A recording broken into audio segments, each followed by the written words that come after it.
Magandang umaga, tanghali, hapon, gabi sa zodiac sign na Libra. Yan, Lola Baby nagpapakilala. So, Libra with the air element. So, let's see. Okay, your energy. Bukas is Friday, di ba? Sandalit ko lang buong mata ko. 7 to August 14. Yan ha. Tingnan natin yung pangkasalukuyang energy. Yan ha. So, wag pong kalilimutan na the energy is very fluid. Okay? Pwedeng magpabago-bago. So, tingnan lang natin yung tinatawag energy. Ha? Kung saan tayo dadali ng inyong energy. I'm so lonely, broken angel. I'm so lonely, listen to my heart. One and only broken angel, come and save me before I fall apart. Ay, bakit? Bakit? Ano ga-are? Diba? So, naririto ang tinatawag na the Hierophant. Hierophant, okay? So, teka ha. Ito yung inyong tinatawag first major arcana. So, that's the energy. Okay? Mm-hmm. So, ibig sabihin nito, narito ang the Four of Cups. Okay?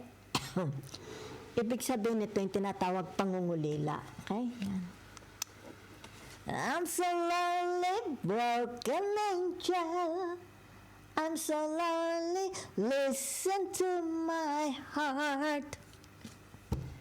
Ay, kanino ka nangungulila? Diba? Ito guys, tinatawag na byuda. Okay? Byuda or sabi na nating separated or divorce. Diba? Yan. So, ibig sabihin nito yung tinatawag na insecure siya. Okay? Dahil ay tinatawag na, it's like siguro na annulled a marriage, di ba? Na divorce, okay? Or legal separation, okay?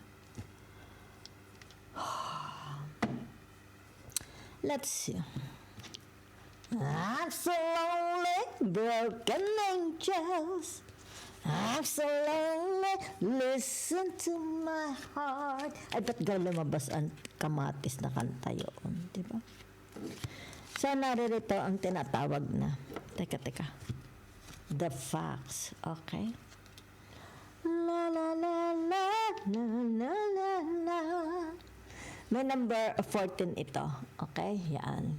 So, ibig sabihin nitong number 14 na ito, yan ha? Yan. Ito yung tinatawag na nakikipagsapalaran. Diba? Yan. So, kita mo yung fox, tumitingin siya sa tubig. Diba? It's like reflection. Tinitingnan niya yung reflection niya sa tubig. Pero yung reflection niya sa tubig is tinatawag wala. Okay? Parang walang forma. Diba? Yan. Scattered. Diba? Parang kalat-kalat. Okay? Yan. So, ibig sabihin nito, it's like broken, okay? Broken ang kanyang puso, di ba? Broken heart, okay? Yun ang nararamdaman niya, okay? So, naririto ang tinatawag na the 2, 4, 6, the 7, okay? The 7 of Cups to the, abay, kita mo naman nga, ano nga naman ang coincidence, double confirmation ng 7, ano, okay? The 7 of Cups, yan ha. At saka, the 7 of Spades, yan ha. So, ibig sabihin nito, yung tinatawag na a relationship, yan ha. Kita mo, ito yung tinatawag family tree, di ba? So, ibig sabihin nito, yung tinatawag, it's like the family tree, okay? The family is broken, di ba? Yung tinatawag na nasira, okay? Kasi kita mo yung lamesa, di ba? Sulat lang ang naroon. Okay? Sulat lang. Yan ha. Since ito'y tinatawag na the seven, okay? The seven of club. The seven of spades. Yan ha. Ito'y sulat. Maari ito'y sulat. Okay? Kaninong sulat ito, Gag? Ibig sabihin, itong sulat na ito'y naroon lang sa lamesa, di ba? It's like, hindi na ipadala. Yan ha, kita mo. Ako ang aking puso'y nadurog Yan. Nadun lang siya sa lamesa, di ba? Yan. Nadun lang. Hindi maipadala, di ba? Yan. So kung kaya nga ito tinatawag na the seven of cups, di ba? So ibig sabihin nito yung tinatawag na a family tree. Maybe one time, okay, isang araw sa buhay nila, merong isang pamilyang buo, di ba? Yan, no? Merong pamilyang buo. Pero nakasulat, di ba? Kung kailan man ito buksan, yan. It's like ito yung tinatawag na kung ano nakasulat dito, di ba kita mo nasa lamesa? Pag ito'y dumating sa time na ito'y binuksan, di ba? Doon, it's like tinatawag, lalabas, di ba? Ang kanyang tinatawag sentiments, di ba? Yun. Ang kanyang, sabi natin, baka ito'y pagpapaliwanag, di ba? Yan. Baka ito'y sulat niya para sa kanyang asawa. Sulat niya para sa kanyang ex, di ba? Sulat niya para sa kanyang mga anak. Sulat niya para sa mga kapatid. Kasi ibig sabihin nito, narito sa tinatawag the family tree. Okay? Kumbaga dito yung tinatawag alaala. Ang nakikita ko dito ay alaala ng lumipas. Di ba? Nakasulat. Yan, di ba? So, itong sulat na ito, it has something to do about family. Okay? Yan. Na dito, i-describe, di ba? Yung tinatawag, bakit nagkaroon, di ba? Ng tinatawag na problema, di ba? Break up. Yan ha? Okay. Dahil ito'y the Four of Cups, di ba? Yan. So, ibig sabihin nito, yung tinatawag, itong bahay, okay? Nagulanit, di ba? Nagkawatak-watak. Yan. Hindi siya naging tinatawag model family. Yan. Kaya dito, dinidescribe yung puso niya. Kita mo, yung tubig, di ba? Oh, hindi buo yung kanyang itsura sa tubig. So, ibig sabihin nito, tinatawag na watak-watak siya. Di ba? Maybe this person is still wounded. Di ba? Yan. So, nakita ko dito, siguro kaya lang siya nabubuhay is because maaaring nagdadasal siya. Maybe this person goes to church, goes to mass. Diba? Ang tinatawag, ang nagpapalakas lang sa kanya, kaya siya nabubuhay. Okay? Is yung tinatawag, ang Diyos. Diba? Yan. So, maaaring sabihin na nating taong simbahan ito, di ba? I'm so lonely, listen to my heart. I'm so lonely. Broken angel. Dito dinidescribe, di ba? This person is a broken angel, di ba? Kaya dito kita mo yun, di ba? The seven of spades. Kumbaga, the seven of wands. Dito dinidescribe niya, di ba? Yan. Kumbaga dito, ang sabi niya, okay, tinatawag, come and save me before I fall apart. Di ba? Yan.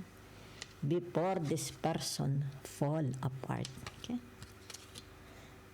So, ang energy na ito, either this is your energy ng person mo, ng ex mo, kung sino man ito, di ba? Pwedeng energy ng kapatid mo, energy ng magulang mo, energy kung sino yan, ha? Okay.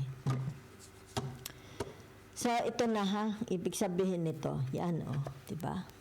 hindi na siya nabuo. Since then, it's like tinatawag simula nang magkaroon ng breakup, hindi na siya nabuo, 'di ba? Yan. So kung kaya nga dito, ibig sabihin nito, yung tinatawag kalungkutan niya, dinidescribe, it's like isinulat na niya, 'di ba? Once na ito'y binuksan, 'di ba? Kung sino ang makabasa, yan, nakasaad sa loob ng sulat na ito ang kanyang nararamdaman. Okay? Yan. So, ibig sabihin nito, maaaring nami-miss niya, okay? Yung tinatawag na normal life nila before, di ba? Na it's like tinatawag, sila is kompletong pamilya, masaya. Pero, kumbaga dito, nagkaroon ng tinatawag na broken relationship. Okay? So, wala na po akong pakialam. Okay? So, let's see. I'm so lonely, listen to my heart. Yan, okay? So, ano ito? Sandali lang. Meron itong number 32. Okay? Yan. So, ibig sabihin nito, yung tinatawag na, okay, it's like saksi niya ang buwan, di ba? Ito yung tinatawag na it's like hindi siya umaalis, di ba? Yan, ito ang nakikita ko. Hindi siya umaalis dito sa lugar na ito. Yan ha? Hindi siya umaalis, okay? Halimbawa yung bahay, di ba? Yan, halimbawa yung pinangyarihan kung saan naroon yung family tree, di ba? Naroon siya, hindi siya umaalis, di ba? Yan. Kumbaga dito, tinatawag na maaring sabihin na nating may mga kasama siya doon, di ba? Maaring nag-aalaga na lang to ng hayop doon, di ba? Yan. Siguro, itong taong ito, ang kanya na lang ang pinaka-company is mga hayop, di ba? Baka meron siyang poultry doon, may baboyan siya doon, di ba? So nakikita mo yung tinatawag na kaya siya sumasaya, di ba? Kahit siya is solo, di ba? Solo na to sa buhay di ba? It's like walang mga anak, wala. Di ang siguro ang kanya na lang ang kinahihiligan mag-alaga ng hayop, di ba? So narito ang tinatawag na the woman, di ba? Yan. So ang nakikita ko dito is tinatawag na sandali ha. Okay. Ito na ha. Ito. Kung, okay? Kung ibig sabihin nito yung tinatawag na magkakatagpo pa rin sila ng landas, 'di ba? Yan. Ito kasi ang tinatawag the eclipse, 'di ba? The first eclipse, the second eclipse. The second eclipse mangyayari sa ang first eclipse mangyayari sa 12, 'di ba? So the second eclipse mangyayari sa 28. There is a chance na magpanagpo sila ng landas, 'di ba? Yan. Or maaring sabihin na nating magkakaroon, okay, ng tinatawag na chance na itong taong ito is matagpuan niya ang tinatawag na soulmate niya, di ba? Yan. Yun ang nakikita ko, okay? Yan. Kumbaga dito, yung soulmate niya, the same din sa kanya. Kasi dito kita mo nag-aalaga siya ng mga tupa. Itong kanyang ka-soulmate, itong taong makikita niya is maaring ito yung tinatawag tadhana, itinadhana para sa kanya, 'di ba? Kumbaga dito yung tinatawag, huwag kang malungkot, 'di ba? Kasi kita mo kalat ang kanyang pagkatao. Yung reflection niya is kalat, 'di ba? It's like tinatawag, huwag kang malungkot sapagkat ipadadala ko sa iyo. Yan, itong taong ito nakatadhana para siya is makasama. So ibig sabihin soulmate kasi may kasamang hayop, 'di ba? So it's like pareho lang sila ng passion, pareho sila ng likes, di ba? Yan. So maaring itong tinatawag na, I think this is a second marriage, di ba? Yan. Ang first marriage niya, nakikita ko dito, they are married. Kasal sila sa pare. Okay? Yan. So, ibig sabihin nito, yung tinatawag na hindi magtatagal, okay? Matatagpuan din niya yung tinatawag na a place, okay? A place na dito matatawag niyang home, sweet home, 'di ba? Yan.